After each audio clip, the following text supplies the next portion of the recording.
pada pertemuan hari ini kita akan belajar tentang data dan diagram. Sebelumnya ada yang tahu apa itu data? Ya, apa? Data itu biasanya kayak sebuah kumpulan, misal data ukuran suatu orang kelas 7 gitu. Ya, betul sekali. Jadi, data adalah sekumpulan keterangan ataupun fakta yang dibuat dengan kata-kata, kalimat, simbol, dan lainnya. Adapun pengertian lain dari data yaitu sebagai suatu kumpulan keterangan atau deskripsi dasar yang berasal dari objek ataupun kejadian. Nah, data sendiri itu dibagi menjadi dua jenis atau dua macam. Yang pertama ada data kategori dan data numerik.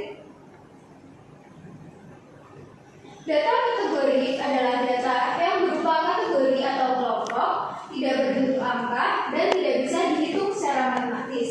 Biasanya, data ini menunjukkan sifat atau ciri dari suatu hal. Contohnya, warna rambut siswa di kelas. Ada hitam, coklat, pirang. Lalu ada jenis makanan favorit, seperti pizza, nasi goreng, mie.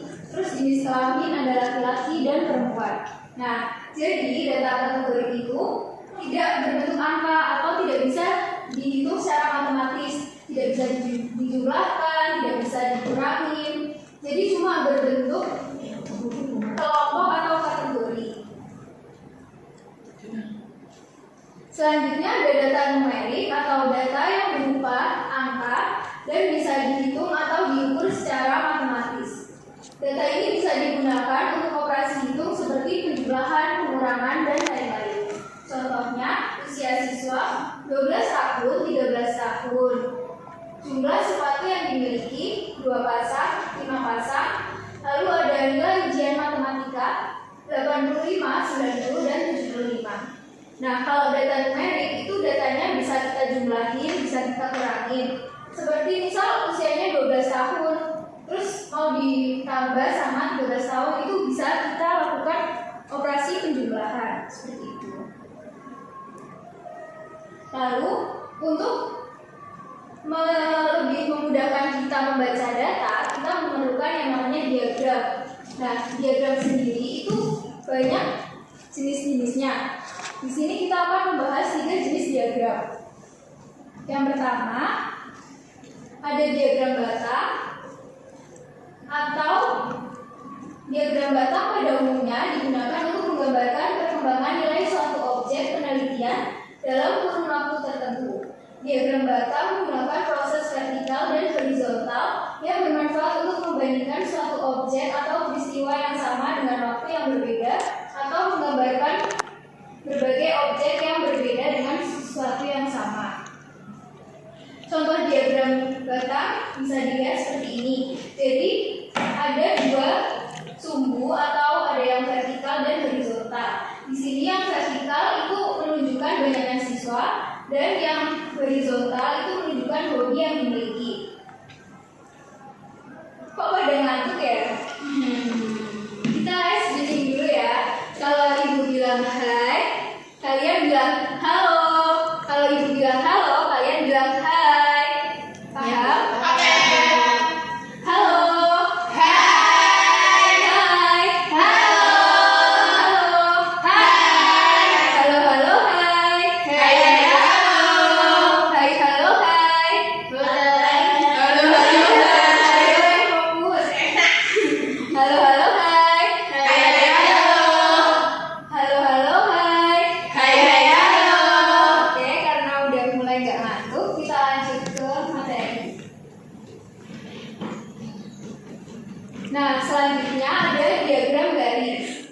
Diagram garis adalah penyajian suatu data dengan grafik yang berbentuk garis lurus. Pada umumnya, diagram garis digunakan untuk menampilkan data yang didapatkan dari pengamatan dari waktu ke waktu secara berurutan.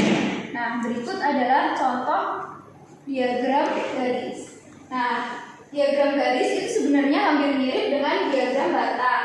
Cuman kalau diagram garis itu menunjukkan perbedaan waktunya. Jadi satu kejadian tapi berbeda waktu. Di sini misalnya tahun 2023 berat badannya 68 kg. Lalu tahun 2024 berat badannya menjadi 70 kg. Itu bisa kita gambarkan menggunakan diagram garis. Jadinya kita hubungkan dari titik tahun 2023 dan 2024 dan seterusnya. Seperti itu.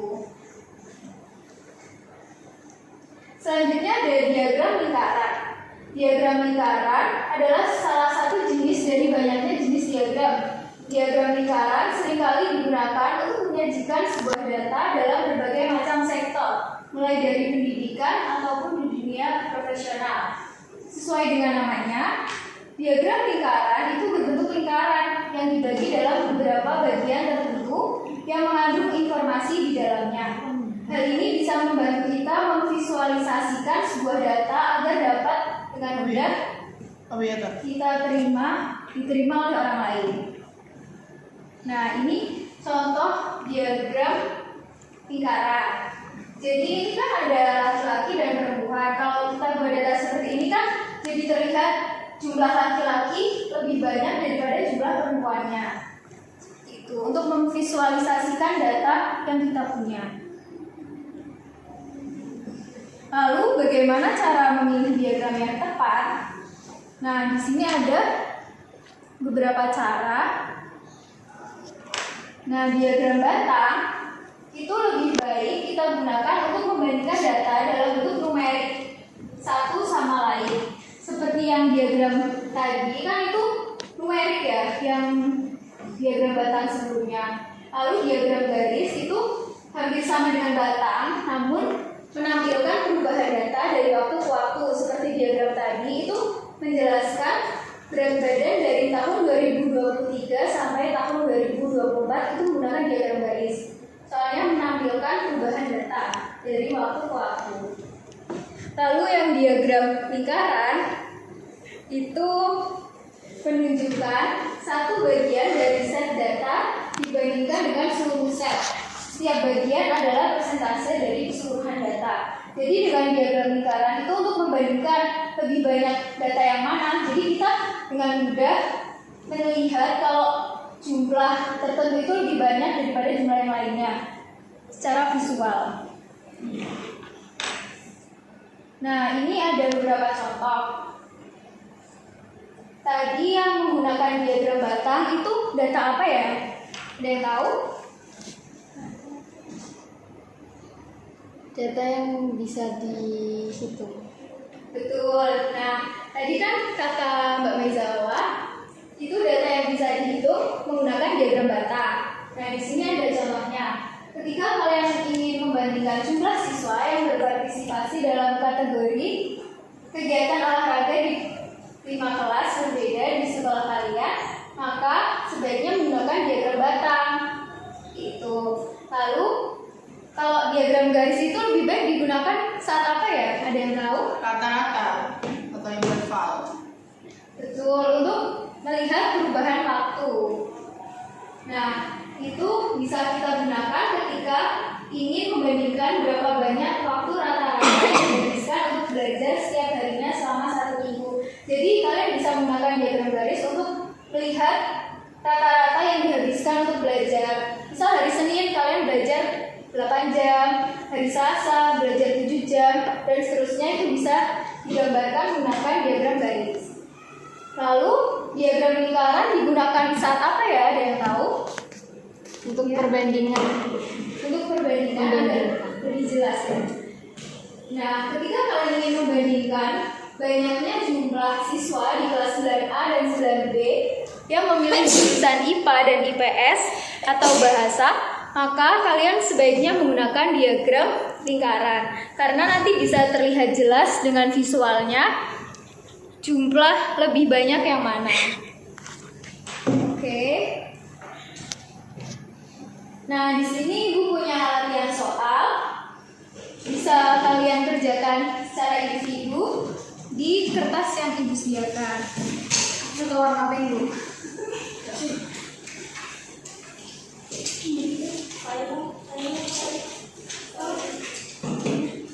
Bisa kalian kerjakan selama 10 menit ya. Ya Bu. Secara individu. Oke, selamat mengerjakan. Sudah. Gimana? Sudah selesai mengerjakan latihan soalnya? Belum. Itu nunggu temennya satu ya? Lama ya, lama. Udah belum? Sudah. Oke, selanjutnya silakan berkelompok 3 anak lalu mendiskusikan jawaban kalian. Lalu coba kalian pikirkan diagram apa yang paling tepat dan alasan kalian memilih diagram itu untuk data-data tersebut. Jadi kita bagi menjadi 2 kelompok ya, karena ini ada 6 orang. Berhitung dari 1, 2, 3. Oke, bisa berkelompok. Satu diulangi, berhitungnya 1, 2 aja ya. Mulai dari ini 1, 2. 1. 2. Oke, yang 1 bisa di sebelah sini, yang 2 bisa di sebelah sini.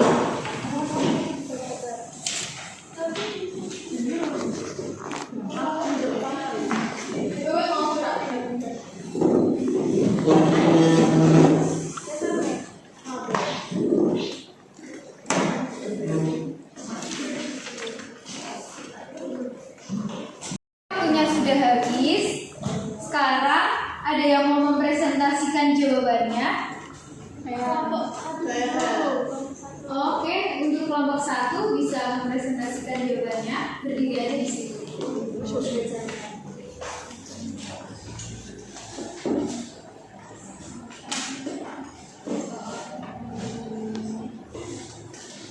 Baik, terima kasih Bu.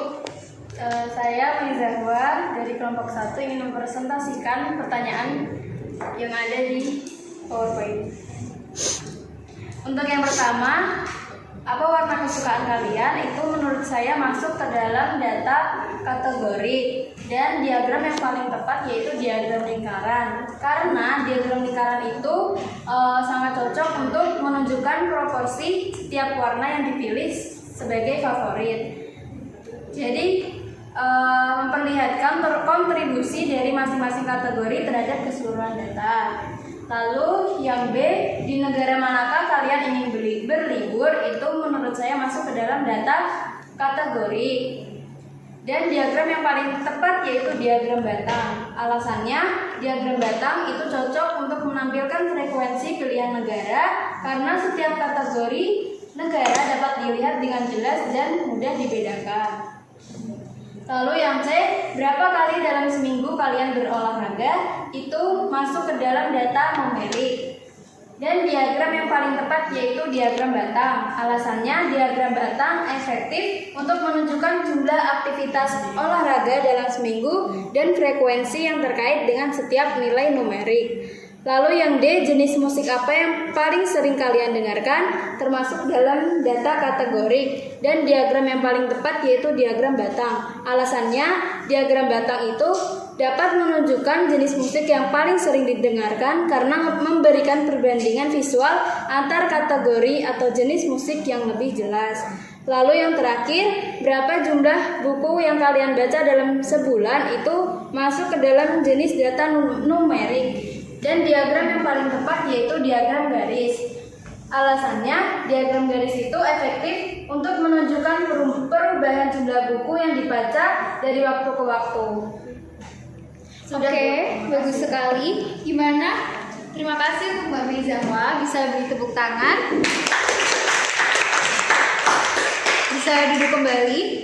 Terima kasih Bu. Sama-sama. Selanjutnya untuk kelompok 2 ada perbedaan nggak jawabannya dengan kelompok 1 atau sama semua? Sama kurang lebih. Oke, itu jawabannya udah benar semua. Jadi yang warna kesukaan itu termasuk data kategori. Soalnya kan tidak berupa angka datanya. Jadi itu termasuk data kategori. Nah, data itu cocoknya menggunakan diagram lingkaran karena kalau perbedaan warna itu visualnya bakal terlihat jelas banget kalau menggunakan diagram lingkaran. Jadi kita lebih mudah membaca datanya. Lalu yang kedua itu kan di mana negara manakah kalian ingin berlibur? Jawabannya kan juga berupa kategori. Jadi itu termasuk data kategori. Nah, kalau data yang kedua itu cocok menggunakan diagram batang. Dan yang ketiga itu berapa kali dalam seminggu kalian berolahraga? Kan jawabannya berupa angka. Berarti data tersebut merupakan data numerik dan bisa kita lakukan operasi matematika. Nah, data yang cocok itu kita bisa menggunakan diagram batang. Soalnya kan tadi kalau data numerik itu lebih baik menggunakan diagram batang seperti penjelasan sebelumnya. Lalu data yang keempat itu jenis musik apa yang paling sering kalian dengarkan? Jawabannya kan kategori kan, berarti merupakan data kategori dan lebih cocok kalau kita menggunakan diagram batang. Nah, yang terakhir itu berapa jumlah buku yang kalian baca dalam sebulan? Itu kan ada jarak waktunya kan, berarti diagram yang cocok ya diagram garis. Soalnya kalau diagram garis itu untuk melihatkan perubahan dari waktu ke waktu. Oke. Sebelumnya masih pada fokus gak ya? Masih Bu. Coba kita yang tadi dulu ya, tapi ditambahin gerakan. Ya. Kalau ibu bilang halo, kalian hai. Kalau ibu bilang hai, kalian halo. Berdiri apa dulu? Berdiri ya. Berdiri, oke. Biar ngantuk. Ini udah berdiri Bu. Ingat ya, kalau ibu bilang hai, kalian Halo. kalau ibu bilang halo, kalian Hai. hai. Oke, mulai ya. Oke. Halo. Hai. Yang fokus ya. Halo.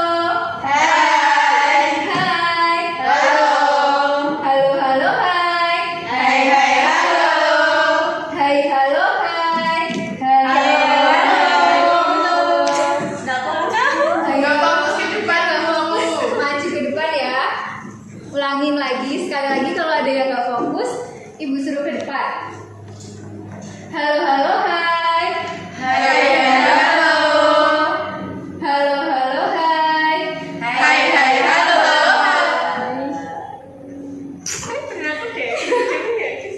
Hai, halo, hai. Halo, hai, halo. Oke.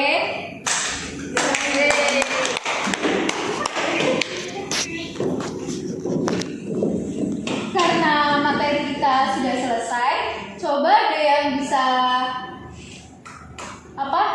menyampaikan apa aja yang udah kita bahas sepanjang jam pelajaran ini. Data dan diagram. Bisa dijelaskan apa saja, maksudnya apa saja yang tadi kita bahas? Data numerik dan data kategori. Diagram batang, diagram garis, sama diagram lingkaran. Terus yang terakhir kita bahas apa? Cara menggunakan data. Ya, bagus sekali. Nah, berarti udah pada paham ya? Untuk tugas di rumah, kalian bisa mengerjakan modul di bagian uji kompetensi ya. Di bagian paling terakhir itu ada uji kompetensi dan ada lembar kerjanya. Minggu depan dikumpulkan. Nah, oke, karena udah selesai materi hari ini, bisa kita tutup pembelajaran hari ini. Ada yang mau ngomongin doa? Oke, silakan Mbak Wafa. Wah, boleh. Selesai pembelajaran, berdoa mulai. Berdoa selesai. Amin. Oke, sekian dari Ibu. Kurang lebihnya mohon maaf apabila ada kesalahan. Wassalamualaikum